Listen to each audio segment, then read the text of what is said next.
صبح کو سب سے پہلے حضرت ابو بکر صدیق رضی اللہ تعالیٰ عنہ بیدار ہوتے ہیں، مگر ان کو یہ تعلیم صحابہ کو دی گئی تھی کہ وہ رسول اللہ صلی اللہ علیہ وسلم کو بیدار نہ کیا کریں، کیونکہ صحابہ کے ذہن کے اندر یہ بات بیٹھ چکی تھی کہ ہو سکتا ہے رسول اللہ صلی اللہ علیہ وسلم پر وحی کا نزول شروع ہو چکا ہو، آپ کے اوپر وحی آ رہی ہو۔ اسی وجہ سے حضرت ابوبکر صدیق رضی اللہ تعالی عنہ بیدار ہونے کے بعد بھی آپ کی طرف نہیں جاتے ہیں۔ 3 صحابہ اور بیدار ہوتے ہیں جن کا نام یہاں موجود نہیں ہے۔ بیدار ہونے کے بعد وہ رسول اللہ صلی اللہ علیہ وسلم کے پاس نہیں آتے ہیں۔ چوتھے نمبر پر حضرت عمر رضی اللہ تعالی عنہ بیدار ہوتے ہیں اور آپ زور زور سے اللہ اکبر کی صدائیں بلند کرتے ہیں۔ اس کے بعد رسول اللہ صلی اللہ علیہ وسلم کی آنکھیں کھلتی ہیں، آنکھیں مبارک، اور آپ دیکھتے ہیں کہ صحابہ پریشان ہے کہ ہماری نماز قضا ہو چکی ہے اور طلوع آفتاب بھی ہو چکا ہے۔ یہاں آپ یہ بھی ذہن میں رکھیں کہ رسول اللہ صلی اللہ علیہ وسلم پر جب اس طرح کے واقعات پیش آئے ہیں، چاہے وہ بیداری کی حالت میں ہو چاہے وہ نیند کی حالت میں ہو، یہ من جانب اللہ ہوا کرتے ہیں۔ مثال کے طور پر یہاں نیند کے اندر آپ علیہ الصلوۃ والسلام کے ساتھ یہ معاملہ پیش آیا، صحابہ کے ساتھ یہ معاملہ پیش آیا، اور بہت سارے واقعات ایسے ہیں جہاں بیداری کے حالت میں رسول اللہ صلی اللہ علیہ وسلم کے ساتھ ایسے معاملات پیش آئے۔ مثال کے طور پر کبھی نماز کے اندر جو ہے 2 رکعت کے بجائے آپ نے 3 پڑھائی، 4 کے بجائے 3 پڑھائی، 4 کے بجائے 5 پڑھائی، تو یہ دراصل امت کو عملاً تعلیم دینے کے لیے تھا۔ اگر رسول اللہ صلی اللہ علیہ وسلم کے ساتھ یہ واقعات پیش نہ آتے، مجھے اور آپ کو کس طرح سے علم ہوتا، کس طرح سے ہمیں رہنمائی ملتی کہ نماز میں اگر سہو ہو جائے تو کیا کرنا ہے، رکعتیں کم ہو یا زیادہ ہو تو کیا کرنا ہے، اسی طرح سے نیند کے اندر یا اسی طرح سے عذر کی وجہ سے کسی انسان کی نماز قضا ہو جائے تو کیا کرنا ہے، فجر کی نماز نیند کی وجہ سے چلی گئی تو کیا کرنا ہے۔ تو یہ دونوں طرح کے واقعات دراصل امت کو عملاً تعلیم دینے کے لیے تھا کہ امت کو پتہ چل جائے کہ جب نماز قضا ہوتی ہے تو قضا نماز کو کس طرح سے پڑھا جاتا ہے، اور اگر سہون کسی انسان کی نماز میں رکعتوں میں کمی و بیشی ہو جائے تو کیا کرنا ہے۔ تو یہ جو واقعات رسول اللہ صلی اللہ علیہ وسلم کے ساتھ پیش آئے ہیں، ان کا ایک مسئلہ یہی ہے، ان کی ایک وجہ یہی ہے کہ تاکہ امت کو یہ تعلیم مل جائے کہ ایسے وقت میں کیا کرنا چاہیے۔ تو آپ علیہ الصلوۃ والسلام نے جب صحابہ کو دیکھا کہ آپ پریشان ہیں اور حیران ہیں، غم زدہ ہے، آپ نے فرمایا پریشان ہونے کی ضرورت نہیں ہے۔ پانی آپ نے منگوایا، صحابہ نے پانی کے ذریعے سے وضو کیا، آپ نے وضو فرمایا، اور اس کے بعد آپ نے نماز فجر قضا ادا کی۔ ایک صحابی کو نماز پڑھنے کے بعد آپ نے دیکھا کہ وہ دور تنہا بیٹھے ہوئے ہیں اور خاموش ہیں، غم زدہ ہیں۔ آپ نے اس کو بلایا اور پوچھا کہ تم پریشان کیوں ہو اور تم نے شاید نماز بھی ادا نہیں کی؟ تو صحابی نے کہا یا رسول اللہ صلی اللہ علیہ وسلم، مجھے دراصل غسل کی ضرورت تھی اور پانی میرے پاس موجود نہیں تھا۔ تو آپ نے فرمایا تو تمہیں تو تیمم کرنا تھا، پریشان ہونے کی ضرورت نہیں ہے، تم تیمم کر کے ہمارے ساتھ نماز پڑھ سکتے تھے۔ ایک واقعہ یہ ہے اس کے اندر، اور پھر آگے چل کر آپ علیہ الصلوۃ والسلام کے صحاباؤں کو پانی کی ضرورت پڑی تو آپ نے حضرت علی رضی اللہ تعالیٰ عنہ اور دیگر صحابہ کو بھیجا کہ جاؤ پانی تلاش کر کے لاؤ۔ تو انہوں نے پانی تلاش کرنے کے لیے جب وہ جاتے ہیں تو انہوں نے راستے میں ایک عورت کو دیکھا جس کے ساتھ پانی کی مشکیزیں تھے، اور آپ حضرت علی رضی اللہ تعالی عنہ اس عورت کو رسول اللہ صلی اللہ علیہ وسلم کے پاس لے کر آتے ہیں، اور آپ علیہ الصلوۃ والسلام اس کا پانی استعمال کرتے ہیں، صحاباؤں کو پلاتے ہیں، جانوروں کو پلاتے ہیں، اور صحابہ کہتے ہیں کہ اتنا پانی استعمال کرنے کے بعد بھی اس عورت کے اس مشکیزے سے پانی کا ایک قطرہ بھی، پانی کی ایک بوند بھی کم نہیں ہوئی۔ تو یہ واقعات اس حدیث کے اندر موجود ہیں۔ تو سب سے پہلے عبارت پڑھتے ہیں، اس کے بعد اس کا ترجمہ۔ باب الصعید الطیب وضوء المسلم۔ الصعید الطیب، پاک مٹی مسلمان کا، وضوء المسلم مسلمان کا پانی ہے، یعنی جس طرح ایک مسلمان پانی کے ذریعے سے طہارت حاصل کرتا ہے، اسی طرح ایک مسلمان تیمم کے ذریعے سے بھی طہارت حاصل کر سکتا ہے۔ یکفیہ من الماء، تو پاک مٹی پانی کے مقابلے میں اس کے لیے کافی ہو جاتی ہے۔ وقال الحسن، اور حضرت امام حسن یعنی حضرت حسن بصری رحمۃ اللہ علیہ فرماتے ہیں، یجزئہ التیمم ما لم یحدثہ، تیمم اس کے لیے یعنی تیمم کرنے والی کے لیے تیمم اس وقت تک کافی ہوتا ہے ما لم یحدثہ، جب تک کہ اسے حدث لاحق نہ ہو، لہذا ایک تیمم سے وہ ہر طرح کی عبادتیں کر سکتا ہے۔ وَأَمَّا ابن عباس، اور حضرت ابن عباس رضی اللہ تعالی عنہ نے ایک موقع پر امامت فرمائی، کس حالت میں؟ وَهُوَ مُتَيَمِّمٌ، تیمم کی حالت میں۔ وقال یحییٰ بن سعید، اور حضرت یحییٰ بن سعید یہ فرماتے ہیں، اور حضرت یحییٰ یہ وہ صحابی تھے ان کے بارے میں آتا ہے کہ یہ مدینہ کے قاضیوں میں ان کا شمار کیا جاتا تھا۔ لا بأس بالصلاة على السبخة والتيمم بها، کہ سبخہ نمکین زمین کو بولتے ہیں، یعنی جو زمین فصل اگانے کے قابل نہ ہو، تو نمکین زمین پر نماز پڑھنے سے اور تیمم کرنے سے اس میں کوئی حرج نہیں ہے۔ حدیث ہے حضرت ابو رجا وہ فرماتے ہیں، ان عمران قال كنا فی سفر مع النبی صلی اللہ علیہ وسلم، ہم رسول اللہ صلی اللہ علیہ وسلم کے ساتھ ایک سفر کے اندر تھے، وَإِنَّا أَسَرَيْنَا حَتَّى إِذَا كُنَّا فِي آخِرِ اللَّيْلِ، ہم نے سفر کیا، ہم چلتے رہے یہاں تک کہ جب آخر رات کا وقت آیا، وقعنا وقعتن، یعنی ہم رک گئے، ٹھہر گئے، یعنی ہم آرام کے لیے رک گئے۔ ولا وقعت احلا عند المسافر منہا، کہتے ہیں ولا وقع، یعنی کوئی وقعت یا نیند سے بہتر کوئی چیز نہیں ہے، احلا میٹھی، عند المسافر مسافر کے نزدیک، یعنی جب مسافر تھکتا ہے تو تھکاوٹ کے وقت آرام کرنے سے زیادہ میٹھی کوئی چیز اسے معلوم و نظر نہیں آتی۔ فما ایقظنا الا حر الشمس، کہتے ہیں ہم جب سو گئے ہمیں بیدار نہیں کیا مگر سورج کی گرمی نے، سورج کی تپش نے۔ فکان اول من استيقظ فلان، کہتے ہیں سب سے پہلے شخص جو بیدار ہوا وہ فلاں شخص تھا، ثم فلان ثم فلان، پھر فلاں شخص، پھر فلاں شخص۔ یسمیہم ابو رجا، حضرت ابو رجا جب اس حدیث کو بیان کرتے تھے تو وہ ان کا نام بھی منشن کیا کرتے تھے، بتایا کرتے تھے کہ کون کون پہلے بیدار ہوا۔ فنسی عوف، مگر حضرت عوف ان لوگوں کا نام بھول گئے۔ ثم عمر بن الخطاب الرابع، چوتھے جو صحابی تھے بیدار ہونے والے وہ حضرت عمر رضی اللہ تعالی عنہ تھے۔ وکان النبی صلی اللہ علیہ وسلم اذا نام لم نوقظه حتى يكون هو يستيقظ، رسول اللہ صلی اللہ علیہ وسلم کی شان یہ تھی کہ جب آپ آرام فرماتے آپ کو کوئی بیدار نہیں کرتا تھا یہاں تک کہ آپ خود بیدار ہو جاتے۔ لأننا لا ندری ما يحدث له في نومه، کیونکہ ان کو معلوم نہیں تھا، صحابہ کو معلوم نہیں تھا کہ آپ علیہ الصلوۃ والسلام نیند کی حالت میں آپ کے ساتھ کیا پیش آ رہا ہے۔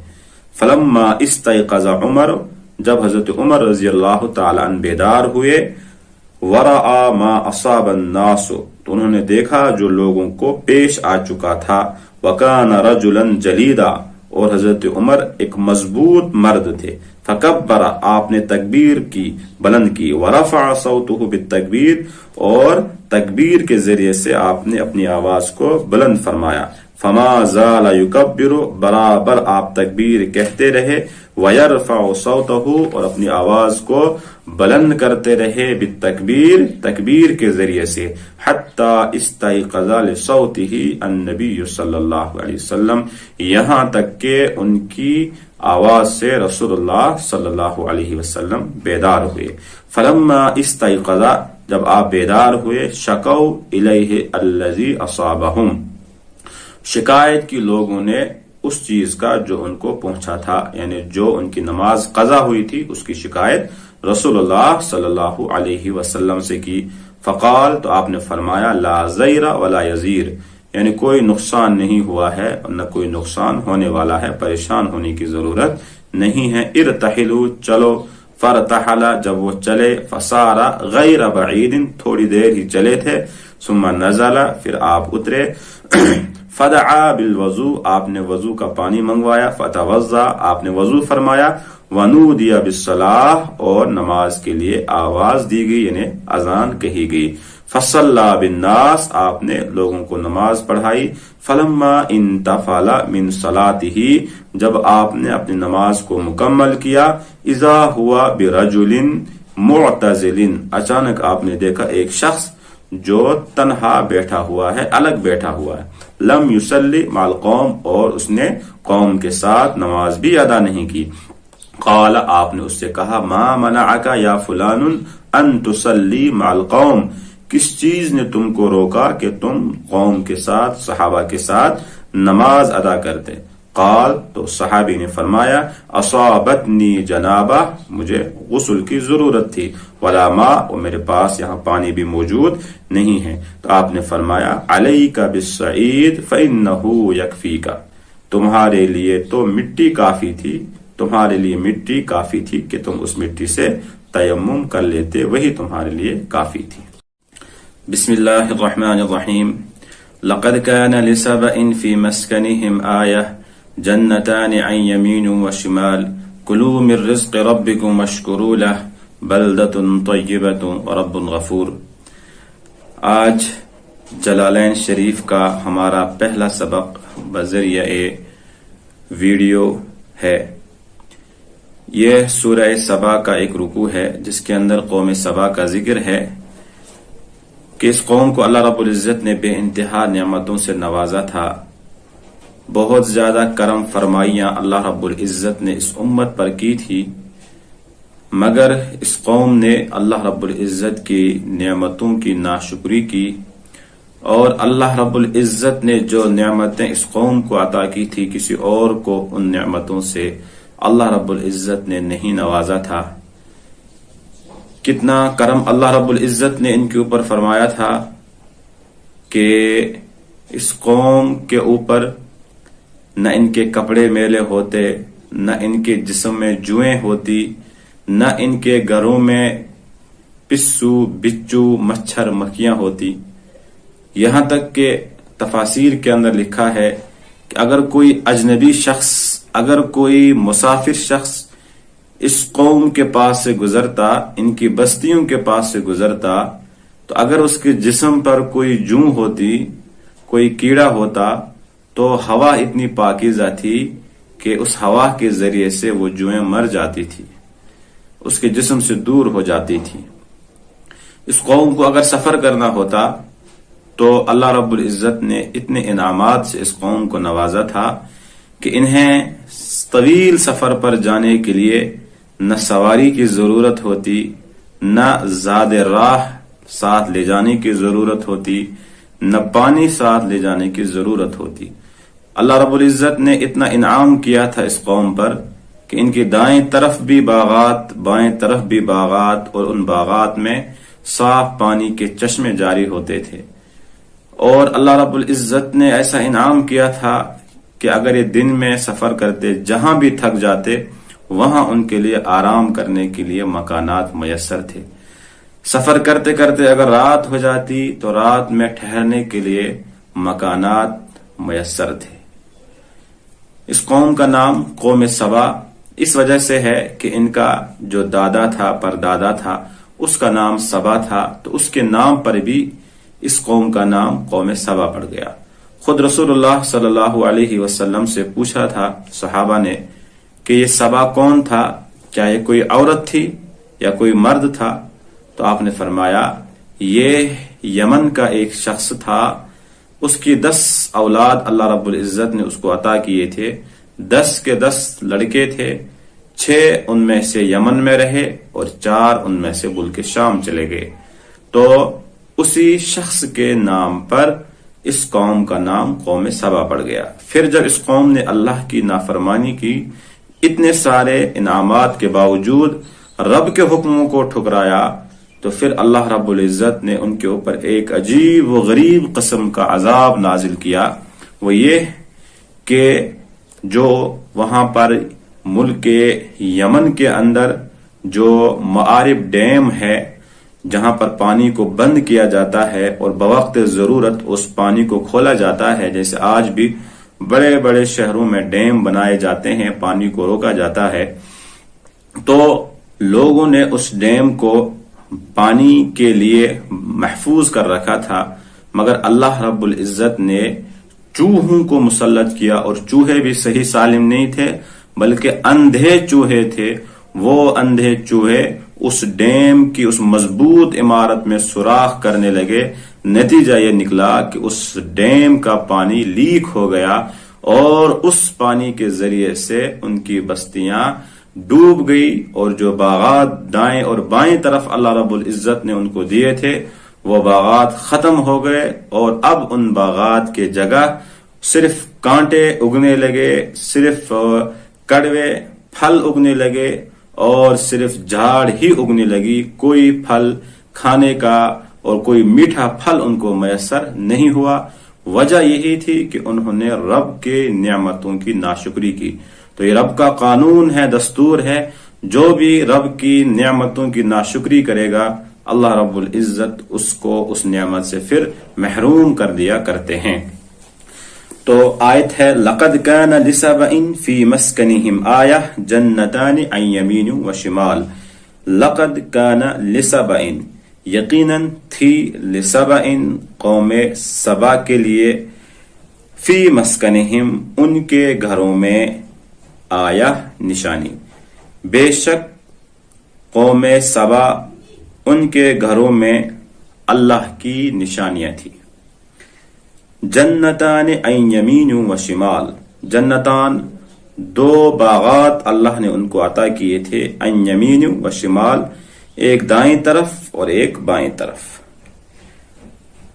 اللہ رب العزت نے ان کو حکم دیا کلو ربکم، کلو من رزق ربکم، کھاؤ اپنے رب کے رزق میں سے، واشکروا لہ، اور اللہ کا شکر ادا کیا کرو، علی ما رزقکم من نعمہ، جو اللہ نے تم کو نعمت عطا کی ہے، بلدۃ طیبۃ، تمہارا جو شہر ہے یہ پاکیزہ شہر ہے، اور ورب غفور، اور تمہارا رب بخشنے والا ہے۔ تو لقد کان لسبأ بالصرف وعدمہ، بے شک قوم سبا، اور یہ جو سبا ہے یہ منصرف بھی ہے اور غیر منصرف بھی ہے، قبیلتن، ایک قبیلے کا نام ہے، سمیت، یہ نام پڑ گیا ہے، باسم جدن، جو ان کا دادا تھا اس کے نام پر، لہم من العرب، جو ان کا دادا تھا اور وہ عربی تھا۔ آیتن، کیسی نشانیاں اس قوم کے اندر تھی، دالتن علی قدرت اللہ، جو اللہ کی قدرت پر دلالت کرتی ہیں۔ جنتان، یہ بدل ہے آیتن سے، عن یمین وادیہم و شمالہ، یعنی ان کے دائیں طرف بھی وادی تھی، باغات تھے، اور بائیں طرف بھی تھے۔ اور اللہ رب العزت نے ان کو حکم دیا واشکروا لہ، کہ کھانے کے بعد جو اللہ نے تم کو نعمتیں اس زمین میں دی ہے، اس نعمت کو استعمال کرنے کے بعد رب کا شکر ادا کیا کرو، بلدۃ طیبہ، کیونکہ اللہ نے تمہیں اتنا پاکیزہ شہر عطا کیا ہے، لیس بہا سباح ولا بعوض ولا ذباب ولا برغوث ولا عقرب ولا حیۃ، کہ نہ اس میں، نہ وہ زمین سباح تیز ہے، نمکین ہے، بنجر ہے، یہ سارے ترجمے ہم کر سکتے ہیں۔ سباح کہ وہ زمین نہ شور ہے، نہ وہ بنجر ہے، نہ وہ نمکین ہے، ولا بعوضہ، اور نہ اس زمین میں مچھر ہے، ولا ذبابہ، نہ مکھی ہے، ولا برغوث، نہ پسو اس زمین کے اندر پائے جاتے تھے، ولا عقرب، نہ بچو پائے جاتے تھے، ولا حیہ، اور نہ کوئی سانپ اس شہر میں پایا جاتا تھا۔ وَيَمُرُّ الْغَرِيبُ بِهَا وَفِي ثِيَابِهِ قُمَّلٌ، اگر کوئی اجنبی، غریب، مسافر، اگر کوئی مسافر اس شہر کے پاس سے گزرتا، وفی ثیابہ قمل، اور اس کے کپڑے میں کوئی جوں ہوتی، فیموت لطیب ہوائہا، اللہ نے ایسی پاکیزہ ہوا ان کو عطا کی تھی کہ اس ہوا کی پاکیزگی سے وہ جوئیں مر جایا کرتی تھی۔ ایسا بخشنے والا رب تھا جس نے تمہیں یہ نعمتیں عطا کی تھی۔ فَأَعْرَضُوا عَنْ شُكْرِهِ وَكَفَرُوا، لوگوں نے کیا کیا؟ اعراض کیا شکر کرنے سے، وَكَفَرُوا، اور انہوں نے اللہ کی نافرمانی کی، ناشکری کی۔ فَأَرْسَلْنَا عَلَيْهِمْ سَيْلَ الْعَرِمِ، بھیجا ہم نے ان پر سیل العرم، بند ڈیم کا پانی، جو بند ڈیم تھا اس کا پانی ہم نے ان کے اوپر چھوڑ دیا۔ یہ عارمن، یہ عارمتن کی جمع ہے۔ کس کو کہتے ہیں؟ وَهُوَ مَا يُمْسِكُ الْمَاءَ مِنْ بِنَاءٍ، اس چیز کو کہا جاتا ہے جہاں پر پانی کو روکا جاتا ہے، من بناءٍ، کسی عمارت وغیرہ کے ذریعے سے، وغیرہ یا اس کے علاوہ کسی اور ذریعے سے، الی وقت حاجتہ ای سیل وادیہم الممسوکہ، الی وقت حاجتہ یعنی اس بند پانی کو پھر ضرورت کے وقت شہر میں یا کھیت وغیرہ میں چھوڑ دیا جاتا ہے۔ ای سیل وادیہم الممسوکہ بہا بما ذکرہ، تو اس ممسوک پانی کو، اس بند پانی کو اللہ رب العزت نے اب چھوڑ دیا جیسے کہ ابھی ذکر کیا گیا۔ فَأَغْرَقَ جَنَّتَيْهِمْ وَأَمْوَالَيْهِمْ، تو ان کے جو باغات تھے اور ان کے جو اموال تھے وہ سب کے سب غرق ہو گئے، اور اس کے بدلے میں اللہ نے ان کو کیا دیا؟ اب وَبَدَّلْنَاهُمْ بِجَنَّتَيْهِمْ جَنَّتَيْنِ ذَوَاتَيْ أُكُلٍ خَمْطٍ وَأَثْلٍ وَشَيْءٍ مِّن سِدْرٍ قَلِيلٍ، اس کے بدلے میں ہم نے ان کو دو باغ دیے۔ وہ باغ کیسے تھے؟ ذواتئی کیسے تھے؟ اکل خمتن، کہ وہ بے انتہا، خمتن مرن بشبعن، بے انتہا حد سے زیادہ کڑوے تھے، بے اضافت اکلن، تو اضافت اکل کی طرف اضافت کریں گے اور یہ بمعنی معقول، معقول کے معنی میں ہے، وترکھا، اور بغیر اضافت کے بھی ہم اس کو پڑھ سکتے ہیں، اور وَأَصْلٍ وَشَيْءٍ مِّن صِدْرٍ قَلِيلٍ، تو بد مزہ یا کڑوے، یہ ساری جو چیزیں ہیں، وہ درختیں ہیں، وہ ہم نے ان کو اس کے بدلے میں دے دیے۔ وَشَيْءٍ مِّن صِدْرٍ قَلِيلٍ، اور بیر، جنگلی بیر کے درخت ہم نے ان کو دے دیے۔ اصلن کے معنی آتے ہیں جھاؤ کے درخت، تو کڑوے درخت دیے، جھاؤ کے درخت دیے، اور جنگلی بیر کے درخت ہم نے ان کو دے دیے، جن میں کوئی کھانے کا پھل ان کو میسر نہیں ہوا۔ یہ کیوں ہوا؟ ذالک جزیناہم بما کفروا، ذالک تبدیل، یہ جو تبدیلی آئی، یہ تبدیلی کیوں آئی؟ جزیناہم، یہ ان کی جزا ہے، بما کفروا، اس چیز کی وجہ سے جو انہوں نے اللہ کی ناشکری کی۔ وَهَلْ نُجَازِي إِلَّا الْكَفُورَ، اور ہم ناشکروں کا یہی بدلہ دیا کرتے ہیں، جو اللہ کی ناشکری کرتا ہے، نعمتوں کی ناشکری کرتا ہے، تو ناشکری کرنے والوں کا انجام یہی ہے۔ کفور، اس کو نجازی ہم اس کو یا کے ساتھ بھی پڑھ سکتے ہیں اور نون کے ساتھ بھی پڑھ سکتے ہیں، بالیاء والنون مع کسر الزا، زا کے کسرے کے ساتھ اور کفور کے نصب کے ساتھ، ای ما یناقش الا ہوا، یعنی یہ جو مناقشہ، یہ جو عذاب آیا، یہ انہی لوگوں کو آتا ہے جو اللہ کی نافرمانی کیا کرتے ہیں۔ وَجَعَلْنَا بَيْنَهُمْ وَبَيْنَ الْقُرَى الَّتِي بَارَكْنَا فِيهَا، حالانکہ وَجَعَلْنَا بَيْنَهُمْ، ہم نے ان کے درمیان بنایا تھا، یعنی بین سبا وہم بالیمن وبین القرى، ہم نے قوم سبا جو یمن میں رہنے والی قوم تھی ان کے اور دوسری قوم یعنی جو ملک شام تھے، ملک شام کے رہنے والے تھے، ان دونوں کے درمیان میں ہم نے جو ہے باغات عطا کیے تھے، بستیاں، ذاقرن ظاہرتن، بستیاں ہم نے ان کو متوسل طریقے سے ہم نے ان کو عطا کیے تھے، جو بستیاں سڑکوں سے ملی ہوئی تھی۔ بارکنا فیہا، ہم نے ان دونوں شہروں کے جو درمیان کا راستہ تھا، ہائی وے تھا، اس ہائی وے پر ہم نے ان کے لیے برکتیں رکھی تھی۔ بالماء والشجر، پانی بھی میسر تھا، درخت بھی میسر تھے۔ وہی قری الشام، اور یہ جو دوسری بستی تھی یہ ملک شام کی بستی تھی۔ التی یسیرون الیہا للتجارہ، کیونکہ تجارت کے لیے یہ لوگ ملک شام جایا کرتے تھے۔ قرن ظاہرہ یعنی متواصلۃ من الیمن الی الشام، یعنی یمن سے شام تک برابر ہم نے ان کے لیے بستیوں کا انتظام کر رکھا تھا. وقدرنا فیہا السیر، اور ہم نے ان کے لیے چلنا آسان کر دیا تھا. بحیث یقیلون فی واحدۃ ویبیتون فی اخری الی انتہاء سفرہم، یعنی ان کا سفر ہم نے آسان کر دیا تھا اس طرح سے کہ ایک جگہ پہنچتے تو وہاں قیلولہ کرتے، رات ہوتی تو اپنی سفر کی انتہا میں رات کے وقت یہ وہاں پر رات گزار دیتے. ولا يحتاجون فیہ الی حمل زاد وماء، لہذا اپنے سفر میں نہ انہیں پانی ساتھ لے جانے کی ضرورت تھی اور نہ ہی زاد راہ ساتھ لے جانے کی ضرورت تھی. وقلنا، اور ہم نے ان سے کہا تھا، سیروا فیہا لیالی وایام آمنین، کہ تم اس شہر میں چلو سفر کرو دن میں بھی رات میں بھی امن کے ساتھ، تمہیں کوئی پریشانی کی ضرورت نہیں ہے. لا تخافون فی لیل ولا نہار، لہذا نہ تمہیں رات کا خوف نہ تمہیں دن کا خوف. فقالوا، مگر ان لوگوں نے کیا کہا، ربنا باعد بین اسفارنا، عجیب طرح کی مانگ کی، کہنے لگے اے اللہ ہمارے اس سفر کو دور کر دیجئے. مطلب یہ ہے کہ اس سفر کے درمیان میں جب ہم یمن سے شام کا سفر کرتے ہیں، اس سفر کے درمیان میں جو ہمیں آسائشیں ہیں یہ ساری آسائشیں آپ ختم کر دیجئے، نہ پانی ہو اور نہ اسی طرح سے زاد راہ ہو، نہ یہ درخت ہو، نہ یہ مکانات ہو. کیوں؟ ان کی نیت کیا تھی؟ لیتطاولوا علی الفقراء، تاکہ یہ لوگ فقراء پر اترانے لگے، تکبر کرنے لگے. برکوب الرواحل وحمل الزاد والماء، کہ کس طرح سے اترائیں گے فقراء پر؟ جب یہ اپنی سواریوں پر سوار ہو کر سفر کریں گے اور کھانے کی چیزیں ساتھ لے کر جائیں گے، پانی ساتھ لے کر جائیں گے.